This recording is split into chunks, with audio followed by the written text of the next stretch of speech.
Hi everyone, this is your senior here who gave his CISE in 2023 and I got overall 96%, and I just prepared in the last 30 days. So I will give you a short breakdown of what did I follow basically. So यहाँ पे chemistry का मेरे पास book पड़ा हुआ था. So I just studied chemistry for last 15 days and many of you will find this ICSE हाँ थोड़ा सा tough है as compared to CBSE 10th के according.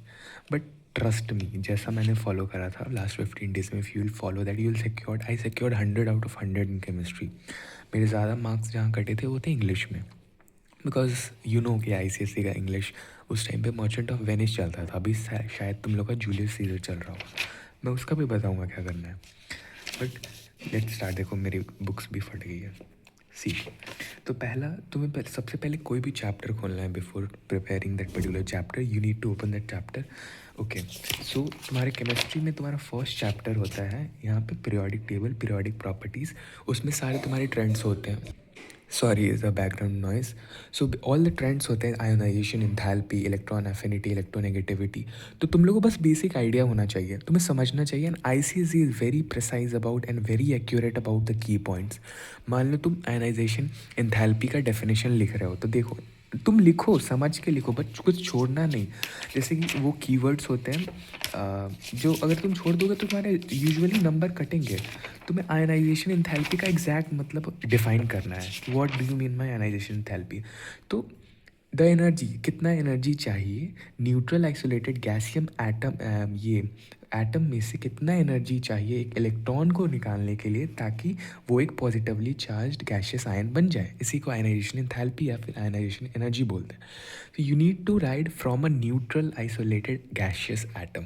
गैशियस एटम, तो ये कीवर्ड बहुत इंपॉर्टेंट है. तो whenever you are revising, मतलब डायरेक्ट क्वेश्चन आते हैं यहाँ से. तो you studied a particular topic, you just had an idea कि what ionization enthalpy is all about.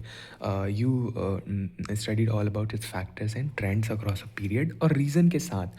तुम्हें क्या होता है ना, जनरल पीरियोडिक टेबल में भी तुम लोग बेसिक नीचे का पढ़ रहे हो. तो पीरियोडिक टेबल में क्या होता है, व्हेन कि एक Z इफेक्टिव फैक्टर होता है कि तुम लेफ़्ट टू राइट जाते हो तो Z इफेक्टिव बढ़ता है.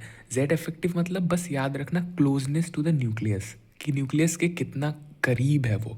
तो जितना ज़्यादा करीब उतना ज़्यादा फोर्स ऑफ अट्रैक्शन. तो उसको इलेक्ट्रॉन और न्यूक्लियस के बीच में उतना ही ज़्यादा force of attraction.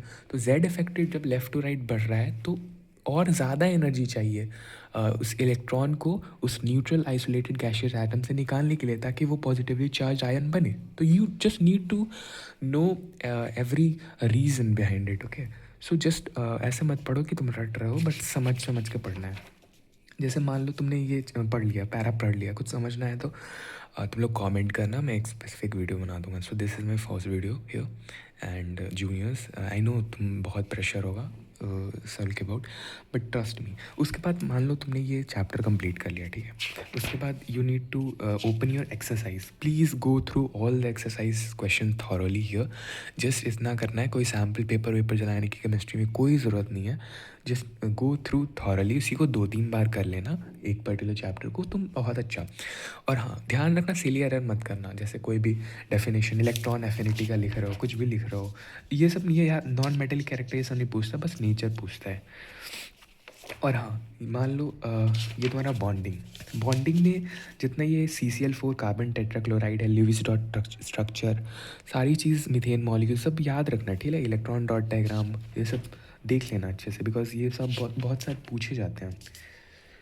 Coordinate bond या फिर डेटिव बॉन्ड क्या होता है.